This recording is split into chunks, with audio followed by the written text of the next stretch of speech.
Hello, and thank you for having a listen to this week's episode of Secure Insights with NDK Cyber. So, as many of you will know, NDK Cyber are first and foremost a cybersecurity recruitment company.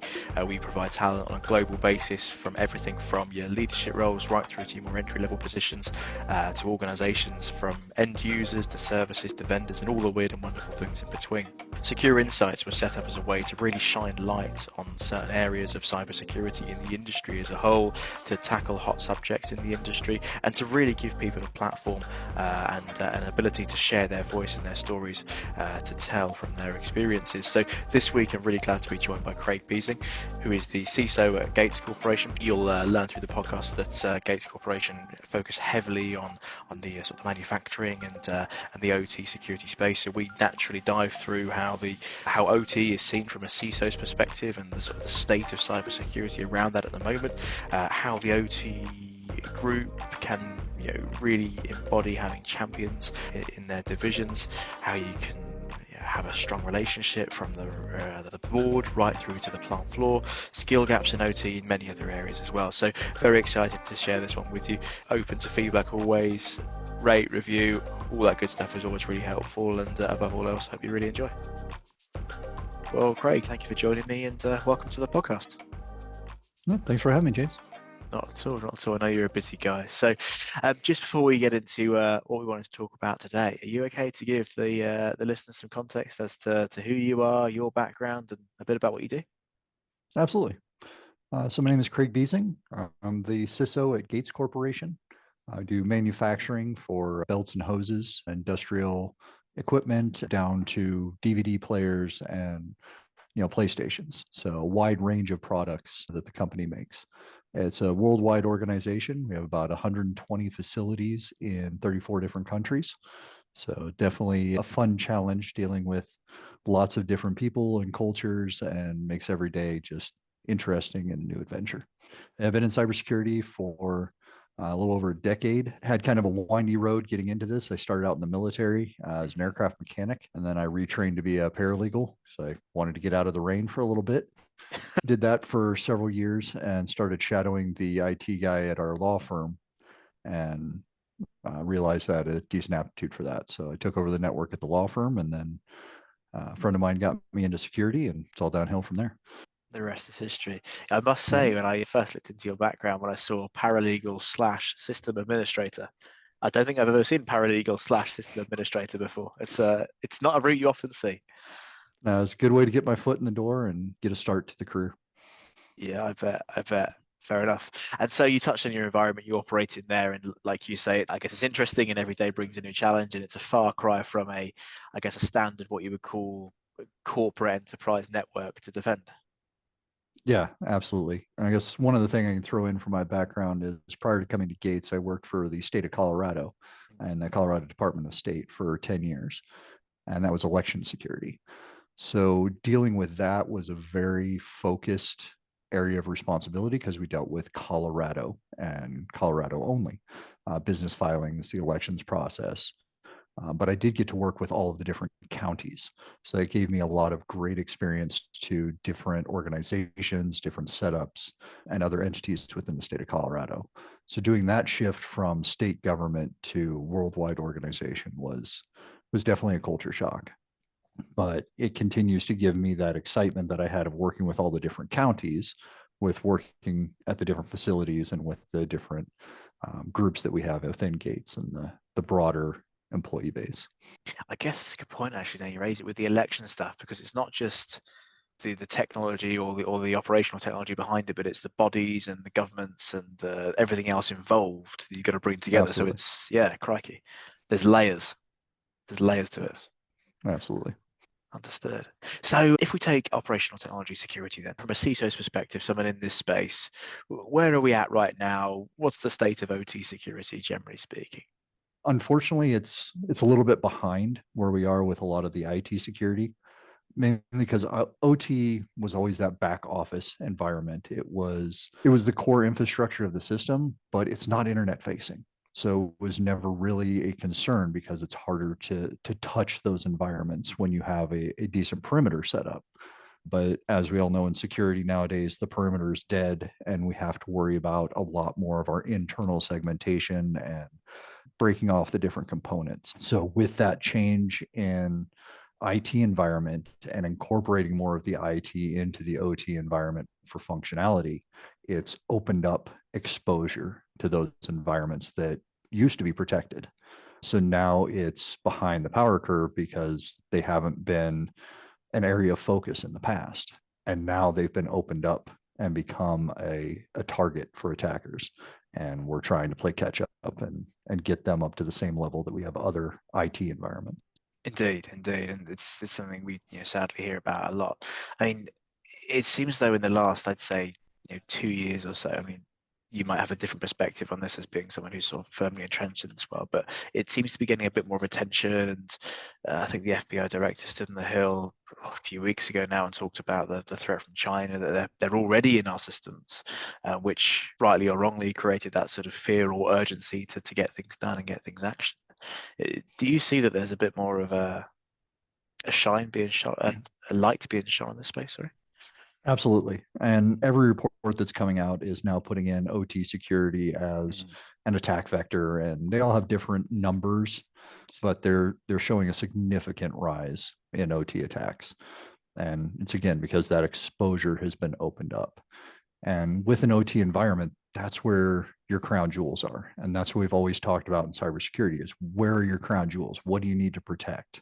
Mm. Well, especially for manufacturing, any company that produces something, they're producing it in that OT environment. So everything about the business centers around that environment. It's either, getting materials to produce whatever product you're doing, enhancing the product, or selling the product. Everything about the business focuses around that. So it's become the target, knowing that, hey, if I hit that, the company is just flat and dead because they can't do what they need to do. It's also a place where our crown jewels are stored. Again, for manufacturing, it's your formulas, your diagrams, your intellectual property. It all has to go into that OT environment because that's the purpose of it, is to build that product. So if they can get into that environment, they have a better chance of getting to that protected crown jewels that if it's in storage, we have encryption, we've got all sorts of other stuff around it. But we have to rip off some of those layers when it's in the production environment. Yeah, understood. And touching on a point you raised there around the manufacturing space, for example. So there's maybe a way of thinking of, well, why would anyone want to attack us? We're not a port, we're not an airport, we're not a military base type thing. Why would anyone want to attack a manufacturing organization? But that's not the way to think about it, right? Yeah, that's another trend that you'll see in a lot of their reports is they're going after supply chain. Mm. They're going after, data brokers are another huge spike that's happening in the recent threat reports. It doesn't matter what industry you're in. If you have data, it's valuable. User data, login data, there's still PII. Even if your crown jewels, your secret sauce isn't that lucrative to somebody outside of your niche, company or what your product line is, the information on your employees is still valuable. Logins to your systems are still valuable. They're still looking for anything that they can sell, and they get that data in bulk, and then it becomes lucrative. Excuse me. Yes, indeed. It's exactly that. There's people we speak to, and it's we're a small independent, a water plant, for example. Oh, hang on, I've just realized this could be a big hit if we get hit by if our systems get shut down. There's safety elements, there's the data protection elements, there's a whole load of things here that we really need to be investing in and looking after. Yeah, absolutely. And so we've spoken a little bit before around how to better the OT security standards, how to enhance that, and how one of the way some of the ways we can do that. And you and I spoke around having champions in the OT security group, or the OT group rather, having security champions in the OT group. So is that something that you've seen, you've implemented? Absolutely. And a lot of that is just perspective. With OT, it's all about uptime. If the OT environment is down, you're not producing the product, the company is losing money. So that's been their sole focus for so many years. It's uptime. So applying a patch risks taking a system down. You could have a conflict. Now you're jeopardizing uptime. Replacing the product with an updated system, you're talking millions of dollars to replace some of these systems, and downtime to do that replacement and that upgrade. So there's always a cost factor associated with it that jeopardizes uptime for those systems. And it's a need to get that focus changed of, if there's a cyber incident, you're looking at significant downtime. Now you're looking at, instead of an hour to deploy a patch, you're now looking at weeks or months of downtime if you have an incident. And you need somebody with that understanding and the perspective of what the impact could be to their production environment if you had a cybersecurity incident. And then they can apply that viewpoint to, okay, how can we safely upgrade and get these systems to a point where they're stable and secure. Understood. So is this like a case of, we're not sort of cross-training a plant manager or OT engineer to be cybersecurity engineer, but we are taking basic principles, or are we getting them in the room and we're making decisions about things like patching? How does this work at a more granular level?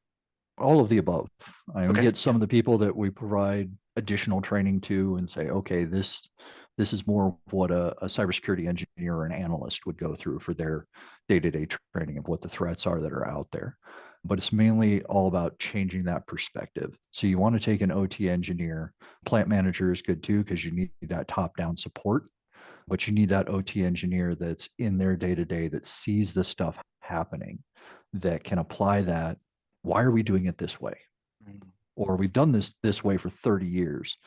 Is this still the way we should do it now that I know these other things that I know with how the network and the IT environment tie into my OT environment? There's always been the, if it's not broke, don't fix it with OT, of just, if it's working, leave it alone and let it keep working. That goes back to what I said about downtime and loss of revenue and productivity. So getting them to change that focus into thinking forward of, how do we keep it running? How do we keep it from breaking and going down? And how do we get there? Because I heard stories of the first time somebody meets from the OT side versus the IT side is when it's all gone wrong anyway, and it's like, who are you? So what are some of the ways that we can better integrate the two groups prior to? I mean, things like this are very helpful for opening up that dialogue. Podcasts, webinars, things that are getting the visibility out there.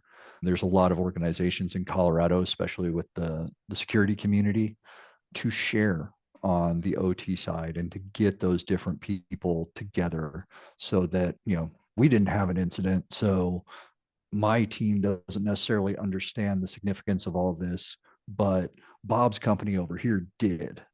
So I'm going to bring his OT people in to talk to my OT people to explain to them what they suffered and how they can look at things a little differently. So that way they're talking on their peer level and speaking the same language, for lack of a better term, to understand the significant impact to OT security. So having those communities is a key component to it. Yeah, I love that. Okay, so it's like it's worked over here, and here's the proof, and it's not just me as insert CISO here telling you how to do it Exactly. or what to do. It's coming from your own people. That makes a lot of sense. Okay, cool. And I guess, do you see sort of value in, is there a cross-training element here of, a security engineer from the enterprise side of the house could transfer into the OT side, or vice versa, perhaps? Possibly. It's like most career fields, where if you don't live it and breathe it every day, you're not going to understand the true nuances of it. Can they transition between? Absolutely. But most of them don't want to. They're in their area and they don't want to break out of it. So most of the time, we're going to meet in the middle. And we have done the loan out program to help do some of that cross training like you're talking about.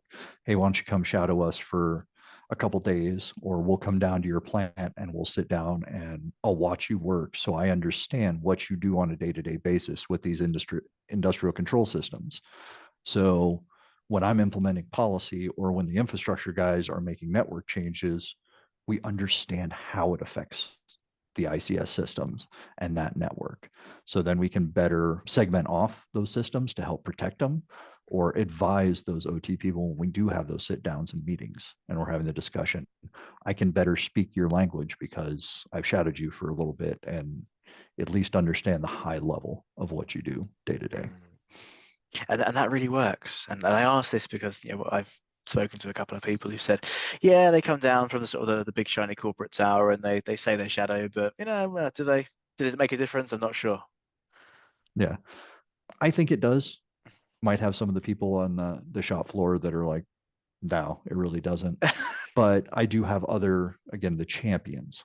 Those are the people that we're really getting for. Not every single person is going to get it and going to jump on board with it, but I've got a handful of people that have. And they're the ones that are helping feed me the information, give me the education that I can bounce ideas off of that, hey, I'm looking at doing this. And no, that'll absolutely break everything we do. And this is why. So that when we can then find a better way to implement that change. So yeah, the general populace, probably not, because again, they've been doing it for 30 years. But when you make that effort, you'll find those few champions that are willing to change, that do want to take on that different viewpoint and provide that value. And that's when everybody starts to see it, is when it trickles down from those people that are the champions. Then it's not corporate coming down from their ivory tower. It's my buddy from over at this plant, implemented it, tested it there, and it's working. So we're going to try it over here. Yeah, I'm with you. I'm with you. And do you yourself, I mean, coming from that aircraft mechanic route, I know not quite the same as where you are now, but it's more on the operational technology side of the house than it is your sort of security analyst, security team lead, security manager, CISO type route. Do you find that maybe helps you get a bit of buy-in here and there from the guys? I don't know about buy-in from them, but it does help with the communication side of things because I have been the wrench turner. Mm. I've got that mechanical background that I can understand what they're talking about and have the dialogue with them. It also goes back to the community of I've got several colleagues that are in ICS, OT career fields that work for different companies that I've collaborated with on various projects, and working with them, I can help understand better the mindset of people in OT and present ideas to them in a way that's more acceptable. With you. Okay, cool. And what about from even taking that one step further and looking at board down to plant floor, board level down to plant floor level? Do you feel that, I mean, it sounds like your organization have got this, in a good space, but others you speak to, maybe there's a bit of a disconnect there still. We're working to improve it, of course, but maybe some disconnect at the moment in the space. I think there always is going to be disconnect in there just because there's so many Mm. layers between it.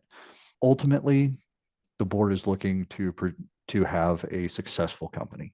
So they're focusing on things that are going to make the company successful.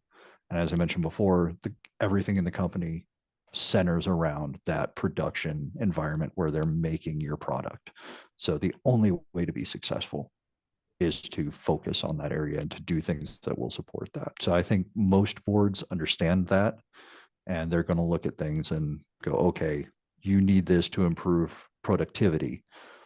So we can see a return on investment from that, and they can correlate those two changes. We're going to do an improvement in the OT environment, which will then increase production, which will then increase revenue, which increases the business portfolio. Yeah, okay. And then with that in mind, looking at from a cybersecurity standpoint, so would you say cybersecurity is on a similar level to, okay, we've got this X device or widget here that would increase productivity. We've got this X device that would increase our cybersecurity posture. Do you think they catch the same sort of eye at board level? Is that changing? What's the attitude from there? That one's a lot harder to quantify, and us in security aren't the best in translating what we do into business value. And I think a lot of that is because it's so ambiguous in our career field of, you get this type of attack, it could affect this over here. But if they do it this way, then it's going to affect this over here. And it could take down this system, but it might take this system over here. And unless you're in the moment and seeing exactly what's coming at you, It's hard to anticipate what it's going to do, what systems are going to go down. So the financial impact and the impact to revenue is hard to determine. Mm. So there is a constant struggle to quantify the cyber risk. Now, with the OT environment, that's a little easier because with them, the marketing team and the business division, they've got everything down to the penny. Because if you save a penny on each product and you're producing hundreds of thousands of the product, that's going to add up exponentially as you go forward. So Mm. they've got their processes down very, very, very tightly. So we can look at a plant and go, hey, if this plant goes down, we're going to lose this much in revenue. And if we only have 4 plants, that's 25% of our revenue. That's a huge hit and is easy to extrapolate to the board and explain the risk. So getting funding for those types of initiatives is a lot easier because we can quantify it. Mm. When we're looking at the company as a whole, somebody clicks on a phishing email, could take down the whole company, could just take down that one user's endpoint. We always have to formulate what's our worst case scenario because chances are it's going to be that worst case scenario. That's what we have to plan for. But it's hard to quantify that sometimes with just the fluidity of an Mm. attack and what they can get to.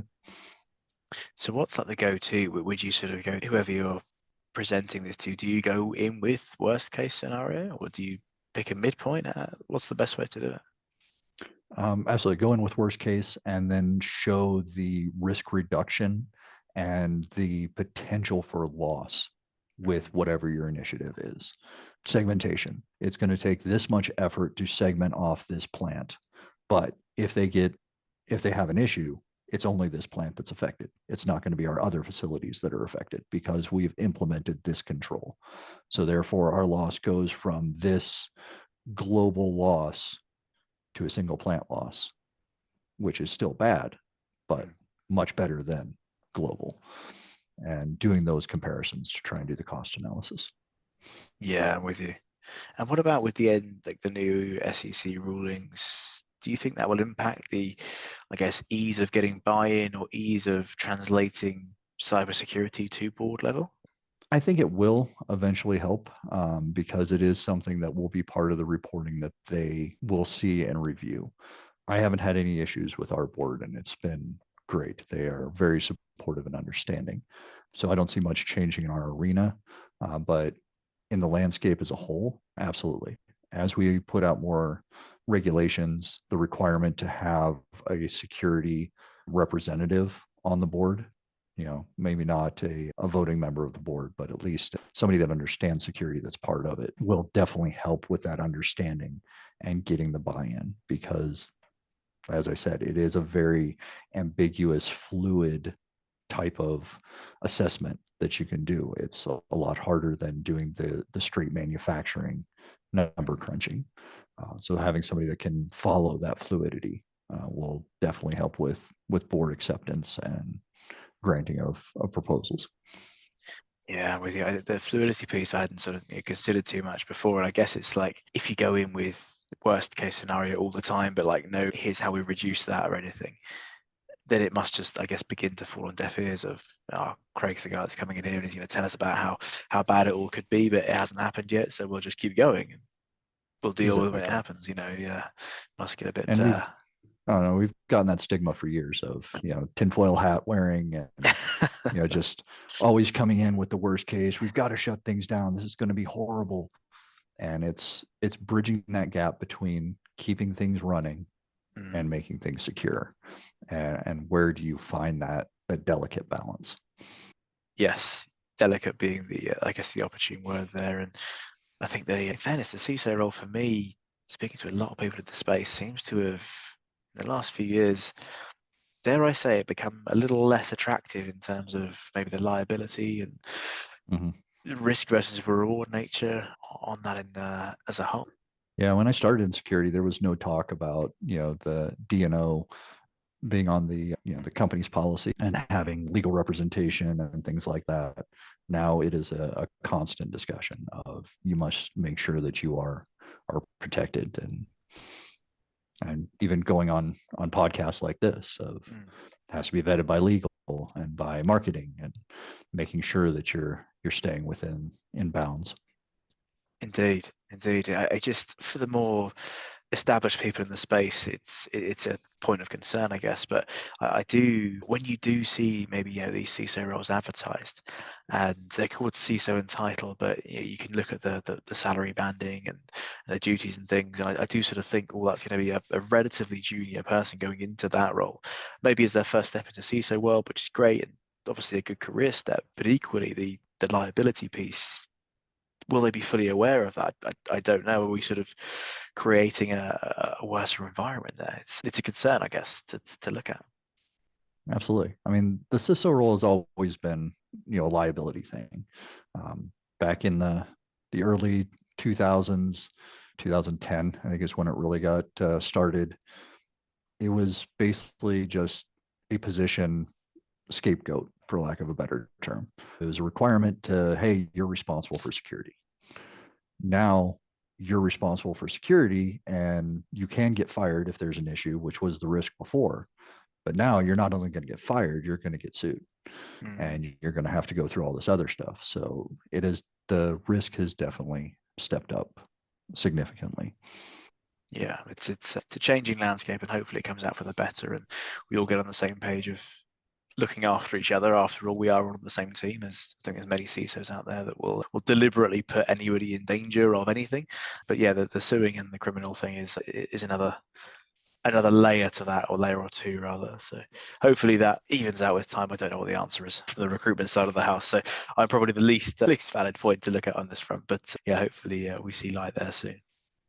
And that said, it's still a great position. I Hmm. absolutely love it. Getting to see my team grow, getting to interact with other organizations and knowledge share with them and be able to take what they're learning and apply it here and see the company improve day to by day. It is very rewarding. So I think the risk reward is there. Mm. It's just a little harder to see with some of the publicity and news that's going out these days, but it is still there. This is true. I'm doomsdaying this massively here, aren't I? Yeah, the rewarding piece, and look at what we protected, look at what we kept safe, look at the knowledge we shared. It's tenfold and maybe slightly different, slightly more difficult to measure than sort of sheer profit margins or something. But it's certainly there for sure. Yeah. And Greg, do you think there's a bit of a skills gap? I guess A in security, but also B on the OT security side of the house. I mean, we've been talking for years about the skills gap in cybersecurity, Mm, and part of the challenge with that is that we have to be a jack of all trades. In security, you have to know a little networking, you have to know a little AppSec, you've got to know a little, network. There's a lot of things that you have to understand to be effective in this career field, to advise people in their efforts and ways to do it securely, but also just with the investigation and hunting and understanding what you're looking at. And it takes time to develop those skills. So it is hard to bring somebody up in that environment because there's a lot less things that you can just Google for mm, security because everybody's environment is different. So you can't just Google how do I investigate a ransomware attack. You have to look at the different steps of it. So there is a skills gap there. And where it comes to OT, there's definitely a gap in that. Because, like I said, it was never a focus for security for a long time because it was its own cordoned off area. Now that it's becoming more and more of a target, we're having to educate ourselves very quickly on what the nuances are and how to protect these types of environments. mm. And just quickly, just to guess your hot take, I guess, is there a method you've seen that's worked particularly well when bringing people into the space of security or OT security, getting them excited about it, getting them on board with what we can offer? Well, for cybersecurity in general, I try and bring in people with varying focus points. So cybersecurity, we do it all, but this engineer is going to be focused on network. That engineer over there is going to be focused on IDR, and then doing a lot of cross training with that. So you have at least one person that knows what they're doing in that specific area. So everybody doesn't have to be a jack of all trades. They just have to be master one, and then the others can learn from them and supplement. Getting them excited about OT, that one's a little tougher because it is a very hands-off environment. But that's one of the things that gets a lot of people that are in security excited, is it's the unknown. It's that thing that we've never been able to touch for years that's now opened up to us. So you get those cybersecurity personnel that are excited and just thirst for a new challenge. And those are the ones that dive into it head first. And it's something that not everybody else is doing. And that's what they want to get in on. Yeah, that chimes really well, actually. I was sitting here smiling. There was somebody I spoke to, I think last week before, who was around about a year and a half into the OT security side of the house. They come from the enterprise world, and they were talking about it. Their perceptions of the OT space was sort of clunky old semi-automated machinery type thing, but they didn't realize the amount of technology involved in these things, the industry 4.0 thing, right through to modern smart buildings. Or is it Neom, the city they're building in Saudi Arabia, where it's completely smart and Yeah. it's crazy. These are all the exciting things that are OT security related. So it's really a future, and it's not just a sort of a grey old bit of clunky machinery. That perception needs to go big time. Absolutely. Yeah, it's pretty wild. And just looking forward, I guess, what are the things? What are the things you're excited about for this year? I hate bringing it up because it's something that everybody cringes at with every conference that I go to or every lunch, is just AI. Yeah, And it goes back to what you were just saying of the capability that we are going to have with some of these things that are opening up is just phenomenal. There is corresponding risk that's going to be coming with that, but the ability to move so much faster and just some of the cool things that we can do with this technology, not only to save time, but just stuff that was never possible before that we've wanted to do, but you just don't have the manpower to make it happen with some of these AI technologies that are coming out. And we're building some here, in-house stuff. I've talked with other organizations that are building stuff that they're using it for like safety and predicting safety incidences. That's just an amazing use case to protect your workers using it, and just seeing what people are going to come up with and some of the ingenuity that's going to come out of these different projects. I think it's going to be amazing. that's awesome. How does it work to predict the safety incidents, if you don't mind me asking? I can't go into that. Again, it's another Fair organization, so enough. I Yeah, don't want to give too much on their stuff. secret source away. But when we went through it, it was pretty impressive with how they thought to use it to predict and prevent future safety incidents. It's crazy. Yeah, the thought of it. I think we all got excited when we could throw funny prompts at ChatGPT for a bit, but the bigger picture of the AI, and not just the language processing, is pretty incredible. But Exactly. it's been awesome. I know we've jumped around a few areas there, so thank you for sort of sharing your hot takes and the insights and everything from there. If people wanted to get in touch, how's best to reach you? Best is email. So that's my first name dot last name at gates.com. Fantastic. We'll chuck a link in below as well. And Craig, thank you so much for your time there. Really appreciate it, and I'm sure the listeners will too. All right. Thanks, James. I appreciate it.